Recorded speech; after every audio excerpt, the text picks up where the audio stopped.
Preview.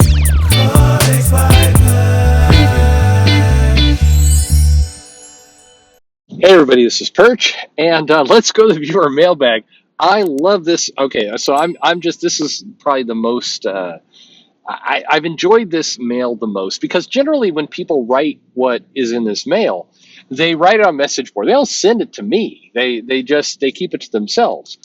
So I love this message, and I had like 4 beers at this place. Beer is funny, by the way. If you're going out drinking, the alcohol content in beer can vary wildly, and I'm always amused when I go out and I drink with somebody and they order something that sounds really cool. And this is the thing about craft beer: is you order something that, the name sounds very catchy, and you're like, oh, I'm getting a cool sounding beer. And then it's like, it's got 12% alcohol content. Meanwhile, the person across the table from you is like drinking something with like, Bud Light, which is basically water. And so one person's getting hammered way more than the other person. I don't know. I find that whole dynamic hilarious. But anyway, so let's get to this mail. This mail is awesome. Hey, Perch. I'm reading it, by the way, as is written. Hey, Perch. Fuck you. Do you realize you're one of the most annoying assholes in all of YouTube? You sit here and you talk with your shitty audio in your car, and you are just a dick. Do you realize that everyone in Comicsgate hates your ass? All you do is defend and carry water for these shitty publishers, and you constantly make excuses for people like Sana Amanat and Daniel Cherry and all the SJWs. You may think you have a lot of people fooled that you are not an SJW, but you are the most I got to read this right. You are the most SJW of SJWs that there is. I'm sure you like all the gays and the blacks in comics, and you secretly want all the white people destroyed. I hate it when millennials God bless you, sir, for calling me a millennial. I mean, thank you. Thank you very much. I mean, hey, I'll take what I can get. I'm not, I mean, I don't know. What is old these days? I think for me, when you pass 50, you're old. And I understand there's probably people past 50 who are like, oh, fuck you. But that there's a certain dynamic to 50. For whatever reason, people in their head have in their heads that they're going to live to 100, and like 50 is the halfway point. Now, the wake up call is that you're probably not going to live to 100, and 50 is not the halfway point. And God knows, as much as I've destroyed my liver, 50 is not I passed my halfway point some time ago, but I am not a millennial. But God bless you, sir, for saying that. Anyway, sorry, I get back to the mail. All the people on Kiwi Farms think you are a joke. Why do you keep going? Nobody likes you. Screw you. All right. That's the mail. So, so first of all, thank you, Mumbles, for writing in. You normally leave comments. You don't. No, I'm joking. I don't know why I find that so funny. It's a funny mail. Look, I think in general, I don't even know where to go with this. Like, I've said this before. This comics channel is not serious to me, and I don't mean to burst the bubble or anything like that. But I'm not in this like people have asked me what I asked the question. So in fairness, people have turned it around, and that's fair. What's the end game for Perch? I don't have one. Like, not with this. Like, my end game is like, I'm trying to have a good life. I'm raising 2 kids. I don't want them to turn out to be assholes. That's my end game. I like comics. I'd like to read more comics I enjoy. If I'm forced to do it, if you put a gun to my head, I'll read comics I've already read, and I'll enjoy them a second time or a 50th time, whatever it happens to be, and I'll be okay. But I feel like making good comics is kind of a low bar. That's probably the most frustrated I get. I'll be very revealing in this video. There's 2 things that frustrate me the most about the comics industry. One is that I think a lot of the solutions are really easy. Like in the grand scheme of life, if you've ever gone into Best Buy and tried to buy a new router, for your house, a new wireless router. And you're trying to contemplate if the router you bought 2 years ago is as good as the router you're going to buy today. And you're like, okay, there's different bands here, and it's a mesh network, and this mesh network is better than another mesh. Like if you've ever sat in Best Buy holding boxes, going, what the fuck is all this? What am I doing right now? To me, the problems in comics are way easier than that. It's not that hard. And it's frustrating to me that we spend so much time like, I don't know what the secret to unlocking good comics are. It's like, it's pretty easy if you just kind of sit down and think about it. It's actually not that hard. Just, focus on telling a good story, paying off the things you say you're going to pay off. If you say Batman's going to die, you better kill off Batman. If you say Batman's going to get married, you better marry Batman. Not that hard. It's not that hard. But then again, I give people the benefit of the doubt. I was a retailer. I saw lots of people come in and buy comics and, complain or not complain. And it's not that hard. So every now and then I go to a con and I talk to creators or editors, whatever, and they're like, I don't know what the secret to good comics are. It's like, you don't? Because seriously, I think that there's a lot of hard jobs in the world. This is not one of them. This is a pretty easy job, but okay. Oh, all right. Well, we'll try and help there. So that's frustration number one. Frustration number two is hypocrisy, and I realize this is a character flaw in me, in that it's like, if you say you hate something, don't turn around and do the exact same thing. And it bugs me. And in today's world of politics and everything else, it's hard to live. If you hate hypocrisy, it's a terrible time to be alive. It's absolutely lousy to be alive. I don't know. I mean, look, I think that I'm very allergic to exaggeration. So when people say things like the comic industry is the worst it's ever got, it's terrible, and it's the worst it's ever been, it's going to die tomorrow and everything. It's like, no, it's not going to die tomorrow. Things are okay. Things are financially, things are fine. I do often think that things would be a lot better if things were either much worse or much better. And much better, obviously, but much worse. The problem is there's not a lot of huge problems in comics that are like life critical. If we were truly in a everything is about to die scenario, you would see more people starting to grasp at straws. This is one of the kind of the jokes about a lot of stuff you read on Twitter or on YouTube videos or Kiwi Farms. Yeah, by the way, the only time I think about Kiwi Farms is when somebody sends me a screenshot of something going on Kiwi Farms. Somebody sent me something recently of like, hey, they're talking about you on Kiwi Farms again. I'm like, oh yeah, that's right, that place exists. I forgot that place exists. And I go over there and it's like, hey, here's that Perch jackass talking about comics again. And I'm like, oh, okay. I mean, sounds good. Sounds good, Kiwi Farms. I will think about you again next month.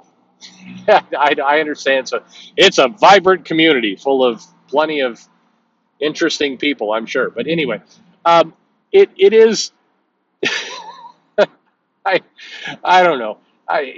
To me, the more you talk about comics, the more comical it gets, because comics is about entertainment, and it's pretty binary. And no, that's not a shot at the LGBTQ community. It's pretty like, are you entertained? Are you not entertained? It's like, if you're entertained, life's pretty good. If you're not entertained, then things are bad, and you need to do something else. It's really that simple. And so I often wonder. This is where I think. All right, so let me give it to you this way. The challenge with the modern comic industry is there's a decent amount of money flowing into comics, but decent doesn't mean good. There's not a good amount of money. There's a decent amount of money. The difference between the two is, with a decent amount of money, it means that the lights stay on, people keep making comics and they keep trying things and everything else. But it's not enough to really attract super talented people. It's not enough to attract really business savvy people. The people who are in comics because they love comics. And that's great. We love passion.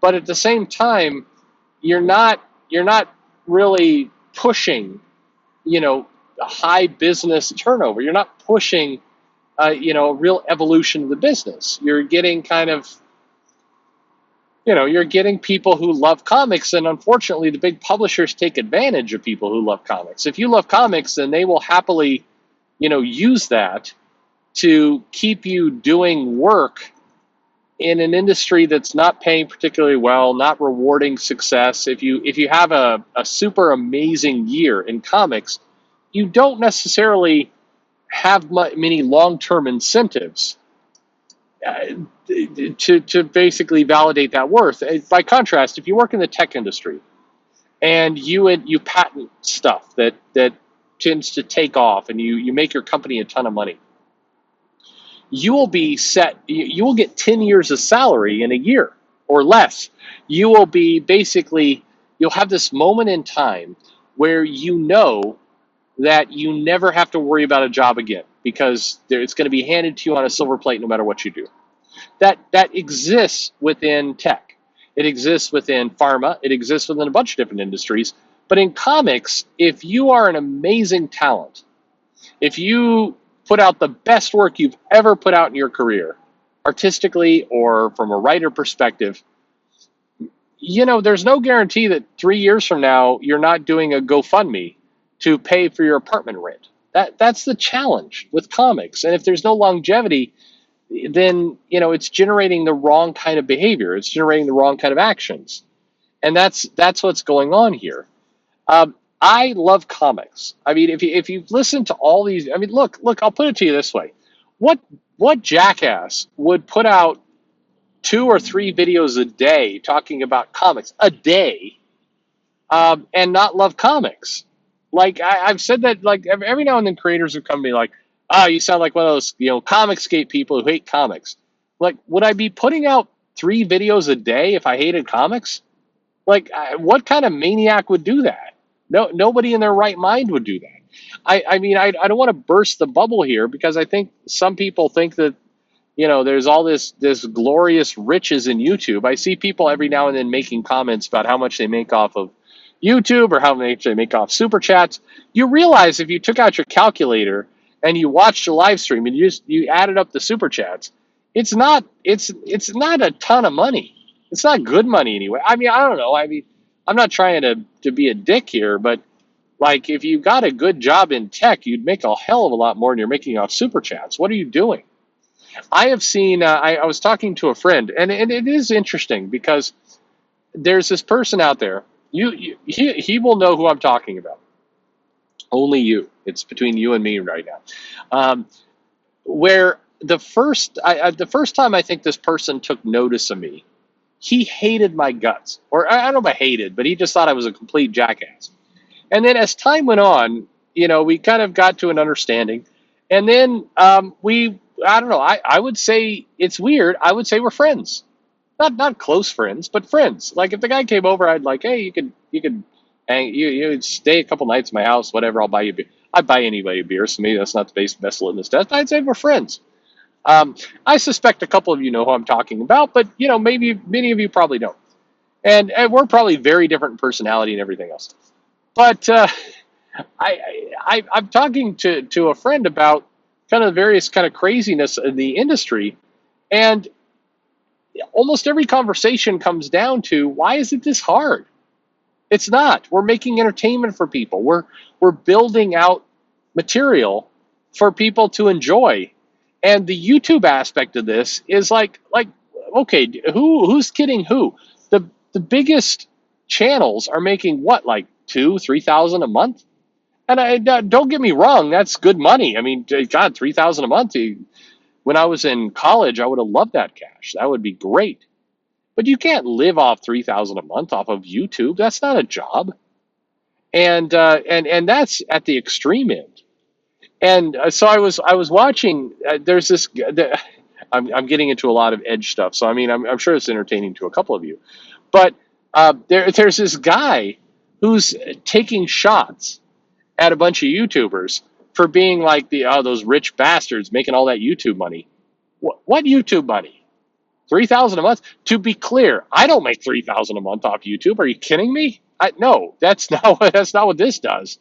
If you're looking at this going, that guy has some subscribers and he's got some views and whatever else, like he's making, I'm not making that money.